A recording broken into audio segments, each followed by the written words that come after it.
and my dear students, hope you're doing well. I once again welcome you all to our YouTube channel. तो इससे पहले वाले video में मैंने आपको नीति दोहे एक्सप्लेन किया था काफ़ी डिटेल में भावार्थ और शब्दार्थ के साथ। तो अगर आपको हमारे वीडियो पसंद आ रहे हैं तो लाइक कीजिए, शेयर कीजिए और सब्सक्राइब ज़रूर कीजिए। तो चलिए आगे बढ़ते हैं। दक्षिणी गंगा गोदावरी के साथ जिसके लेखक हैं काका कालेलकर जी। काका कालेलकर जी के बारे में जानने से पहले यहाँ पे देखिए उन्मुखीकरण। तो उन्मुखीकरण में क्या दिया है? कल कल करती नदियाँ सारी, छम छम करती बूंदे प्यारी, सर सर करती हवा ये न्यारी, जन जन होवे यूं बलिहारी। तो यह उन्मुखीकरण एक पद्यांश है और इस पद्यांश के कवि प्राकृतिक सौंदर्य यानी प्रकृति की सुंदरता का एक सुंदर सा वर्णन कर रहे हैं। वे कह रहे हैं कि सभी नदियाँ जो है कल कल की ध्वनि करती हैं और प्यारी प्यारी बूंदें जो हैं छम छम करती हैं और बहने वाली हवा जो है सरसर की ध्वनि, ध्वनि यानी आवाज़, साउंड करते हुए जो है अपनी सुंदरता बयान करती है। और इन सबको देखकर लोग जो है प्राकृतिक सौंदर्यता पर समर्पित हो रहे हैं। समर्पित होना यानी डेडिकेट करना, और बलिहारी का अर्थ यहाँ पे होता है कुर्बान करना या निछावर होना। तो चलिए आगे बढ़ते हैं यहाँ पे प्रश्नों की ओर। यहाँ पर किसके बारे में बताया गया है? तो यहाँ पर जो है नदियों के बारे में बताया गया है, बूंदों के बारे में, और न्यारी हवा जो है उसके बारे में बताया गया है। अगला प्रश्न, दक्षिण भारत की कुछ नदियों के नाम बताइए। तो दक्षिण भारत में क्या क्या नदियाँ हैं? पहले देखिए गोदावरी, कृष्णा, कावेरी, पेन्ना, तुंगभद्रा, मूसी, मुनेरू, नागावली, पंपा आदि जो है दक्षिण भारत की प्रमुख नदियां हैं। तो चलिए आगे बढ़ते हैं अगले प्रश्न की ओर। अगला प्रश्न है, गोदावरी नदी के बारे में आप क्या जानते हैं? तो गोदावरी नदी जो है दक्षिण भारत की एक प्रमुख नदी है। यह भारत की दूसरी लंबी नदी है और यह नदी महाराष्ट्र के नासिक जिले के त्रयंबक में जन्म लेती है और इसे दक्षिणी गंगा नाम से भी जाना जाता है। इसकी लंबाई जो है 1465 किलोमीटर है। तो चलिए आगे बढ़ते हैं। छात्रों को यात्रा वृत्तांत, वृत्तांत का अर्थ होता है घटना या जीवन का विवरण।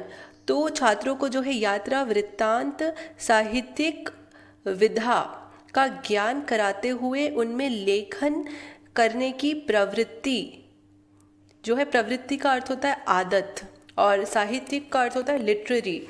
तो लिटरेरी जो विधा है उसका ज्ञान कराते हुए उनमें लेखन करने की जो है प्रवृत्ति यानी आदत का विकास करना, और यात्रा वृत्तांत की भाषा शैली जो होती है, शैली यानी जो जिस तरीके से लिखा जाता है उसे परिचित कराना, और इसके साथ साथ जो है लेखक काका कालेलकर का परिचय कराते हुए उनमें भाषा और रचना शैली का ज्ञान कराना जो है इस पाठ यानी दक्षिणी गंगा गोदावरी का उद्देश्य है।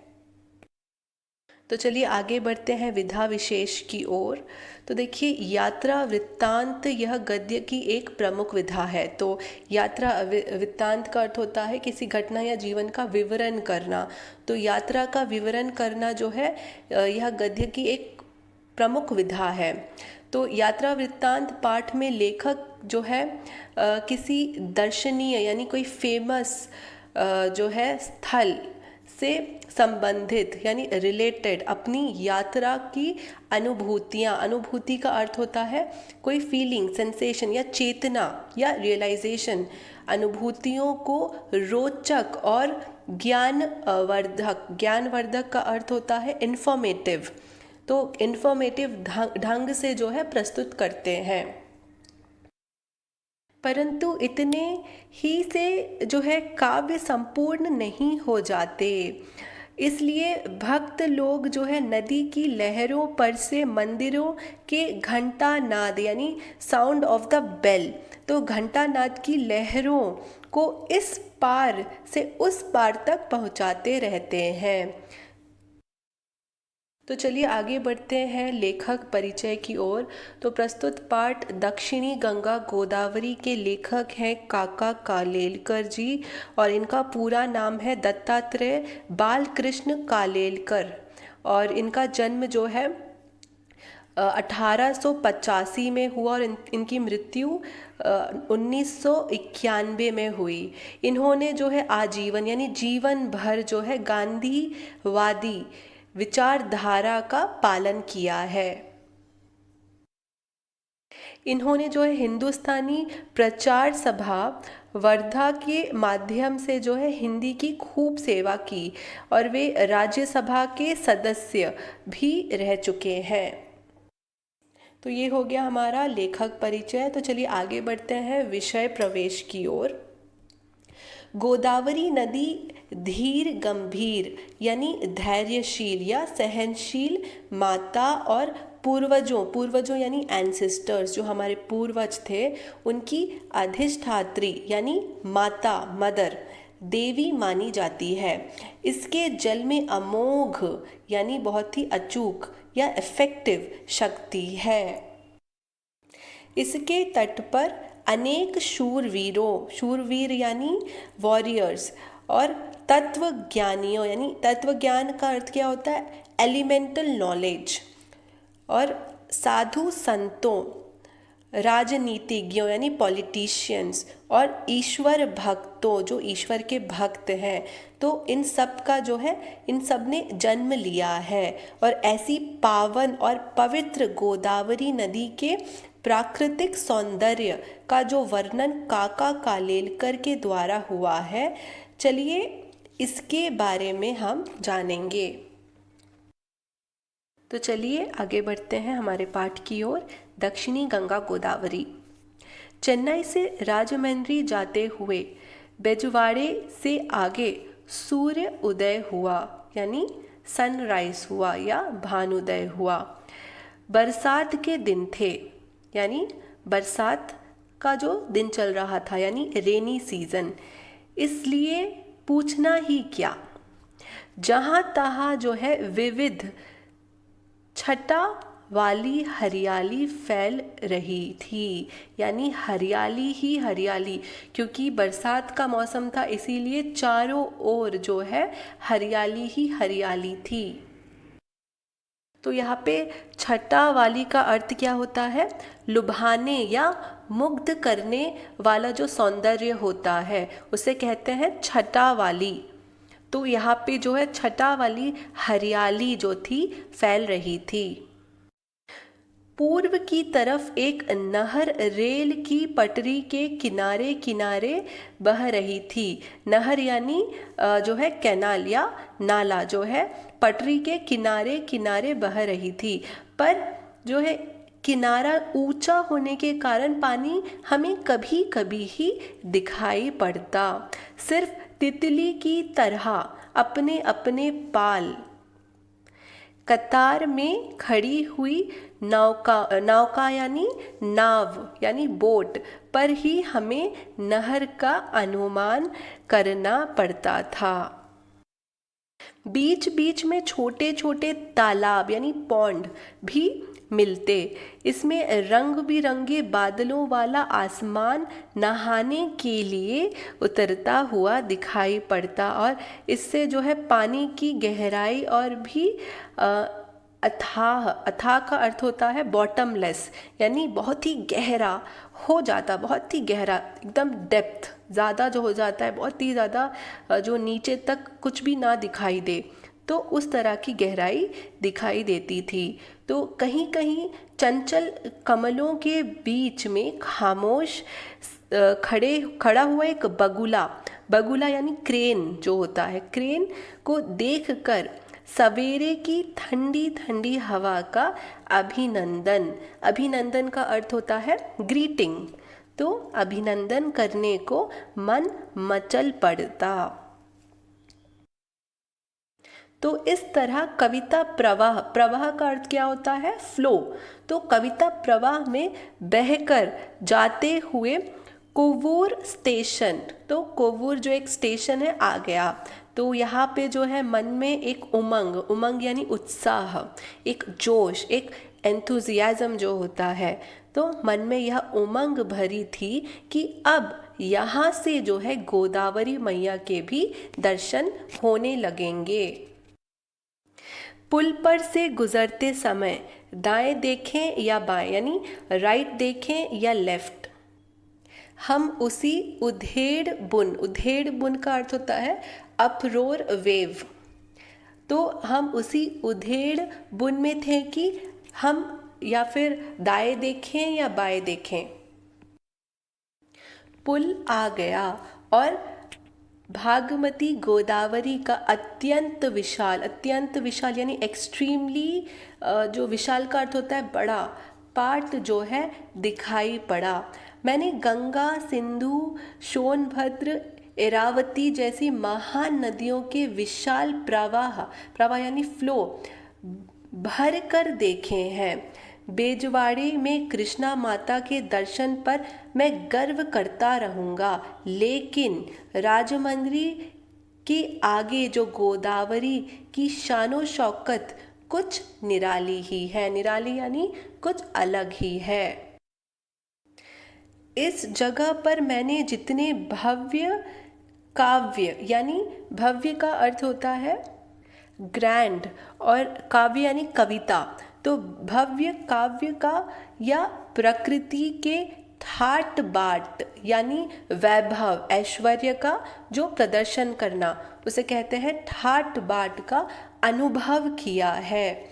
उतना जो है शायद ही कहीं दूसरी जगह किया होगा।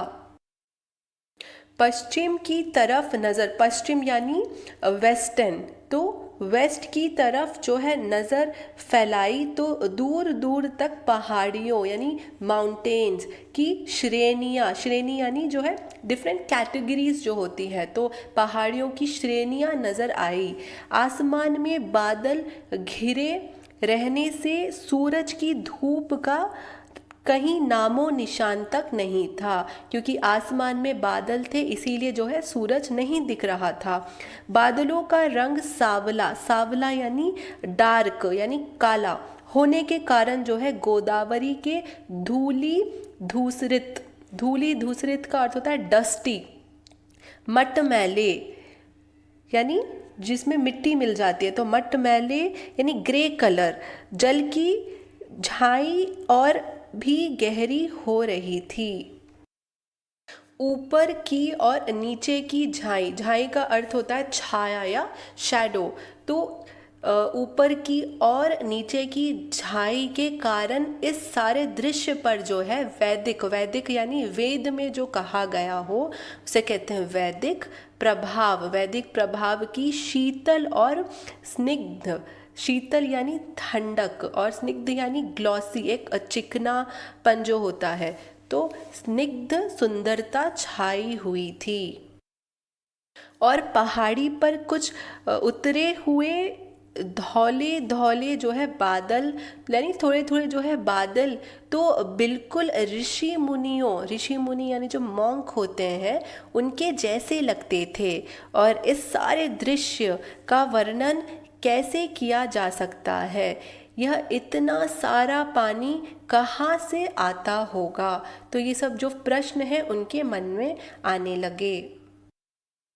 विपत्तियों में से विजय सहित, विपत्तियों यानी जो कैलामिटी है, जो आपदा है, तो उनमें से विजय सहित यानी विक्ट्री होके जो पार हुआ राष्ट्र जिस तरह वैभव यानी तेज, शान या फिर चमक की जो है नई छटाएं दिखलाता है और चारों तरफ अपनी समृद्धि यानी समृद्धि का अर्थ होता है प्रॉस्पेरिटी, धन या सौभाग्य, तो अपनी समृद्धि फैलाता जाता है। उसी तरह जो है गोदावरी का अखंड यानी अनब्रोकन, एक पत्थर का, तो अखंड प्रवाह यानी फ्लो पहाड़ों में से निकलकर अपने गौरव को साथ में लिए आता हुआ दिखाई पड़ता है। छोटे बड़े जहाज जो बड़े छोटे बड़े जो जहाज होते हैं वो तो नदी के बच्चे हैं, क्योंकि नदी इतनी बड़ी है तो उसके सामने जो जहाज है, चाहे वो छोटे हो या बड़े जहाज हो, नदी के सामने अगर हम कंपेयर करें तो वो जो है बच्चे हैं, जो माता के स्वभाव से परिचित होने के कारण जो है जो उसकी गोद में मन माना यानी अपनी मर्जी से अपनी मनमानी से नाचे, खेले, उछले और कूदे, तो उन्हें इससे रोकने वाला कौन है। लेकिन बच्चों की उपमा यानी तुलना करना या मुकाबला करना, तो इन नावों की जो है अपेक्षा प्रवाह में, अपेक्षा यानी जो है चाह या आशा, प्रवाह यानी फ्लो में जहाँ तहाँ पढ़ते हुए भंवरों को देनी चाहिए। और फिर उसके बाद क्या होता है, कुछ देर दिख पड़ते, थोड़ी देर में जो एक भयानक तूफान का स्वांग, भयानक यानी स्केरी, तूफान यानी आंधी का जो है स्वांग यानी नकल करना, तो एक स्वांग रचा और एक ही पल में खिलखिलाकर हंस पड़े। ये जो है भंवर ना जाने कहाँ से आते हैं और कहाँ चले जाते हैं। नदी का किनारा यानी मनुष्य की कृतज्ञता का क्या अर्थ होता है, ग्रैटिट्यूड, एक थैंकफुलनेस या आभार प्रकट करना, उसे कहते हैं कृतज्ञता का जो है अखंड उत्सव, अखंड यानी अनब्रोकन, उत्सव यानी फेस्टिवल या सेलिब्रेशन। किनारे पर सफ़ेद महल और मंदिर और उनके ऊंचे ऊंचे शिखर ही एक अखंड उपासना है, उपासना यानी ड्रीम है। और प्रस्तुत पाठ दक्षिणी गंगा गोदावरी श्री काका कालेलकर द्वारा रचित यात्रा वृत्तांत पाठ है, जो उनकी रचना जो है सप्त सरिता से लिया गया है। इसमें लेखक ने गोदावरी नदी के प्राकृतिक सौंदर्य का वर्णन किया है। संस्कृति के उपासक यानी टीचर, तो संस्कृति के उपासक भारतवासी इस जगह गंगा जल के आधे कलश गोदावरी में उंडेलना यानी जो है उल्टा करना या डालना, तो उंडेलते और फिर गोदावरी के जल से कलश भरकर ले जाते हैं। माता गोदावरी राम, लक्ष्मण और सीता से लेकर बूढ़े जटायु तक सबको जो है तूने ही स्तन्य पान कराया है। स्तन्यपान यानी ब्रेस्ट मिल्क, तो स्तन्यपान कराया है। तेरे तट पर शूरवीर यानी जो वॉरियर्स थे, शूरवीर भी पैदा हुए और बड़े बड़े तत्वज्ञानी यानी वैज्ञानिक जो थे, मेटाफिजिशियंस, तो तत्वज्ञानी भी और साधु संत भी जन्मे। धुरंधर राजनीतिज्ञ यानी ब्रिटिल पॉलिटिशियंस जो है वो भी, और ईश्वर भक्त जो ईश्वर की भक्ति करने वाला जो होता है उसे ईश्वर भक्त कहते हैं, वो भी जन्मे। चारों ओर जो है चारों वर्णों की तू माता है, और मेरे पूर्वजों यानी मेरे जो एंसेस्टर्स हैं उनकी भी तू अधिष्ठात्री यानी माता यानी मदर, अधिष्ठात्री देवी है। नई नई आशाओं को लेकर मैं तेरे दर्शन के लिए आया हूँ। तेरे जल में अमोघ शक्ति है, अमोघ या अचूक, इफेक्टिव शक्ति है, और तेरे पानी की एक बूंद का सेवन भी व्यर्थ यानी वेस्ट, व्यर्थ नहीं जाता।